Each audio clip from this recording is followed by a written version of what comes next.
yarkii Diljod Dasan neefta ka soo fuqday sababta gudiga filimada Hindi ama ururka xirfadlayaasha Hindi waa ka fuqeen kadib markii directorka caanka Bhushan Kumar uu bariyo gudigaas oo dhawanimayahow meelan ka laaban ma joogno boodhar lacag fara badan gashay 300 karoor ka badan shaqadii waa socotaa ma saari karno naga bootiye waxa lagu haystaa Sardar G3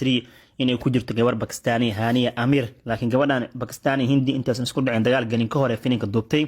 balse sidoo u hadla xoogaa Diljod Dasan kabadbadis ahayd iyo qaabku taagtaag uu keenay filimkiis Hindi lagama daawan waxa laga daawado suuqada caalamka asi wuxuu ku dooday war gabadha mar hore filimka sameysay filimkeena uu soo baxaya hadaan gudaha Hindi laga daawanay xitaa wuxuu dhahay munjabka oo diasporada filimka daawanaya Black Panther noqday hal toddobaad uu 25 karoor 30 karoor ku soo xareeyay saasay laakiin waa lagu dhagan ninkan waxa la team border filimka haduu ninkan soo galo waa ka mamnuuca adiga waan badan oo gala Bhushan Kumar tii series madaxu baryotan waa in bariya ay qalay waa laga qalay markii dam hadda waliba waxa la 80 ilaa 85% filimku waa duubayan haddana shaqooyin culus socdo meel Diljod looga saari karo ma jirto saadartay marka hadda ninkan waa laga foqo at least si uu filimka u dhameystiro Sunny Dol iyo Farun dhawaan ahan sheet la jilayaan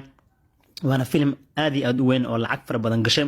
soo bixi doona saaka warqabno 23 Janaayo 2026 soo baxa anu ragsin director ayuu ka yahay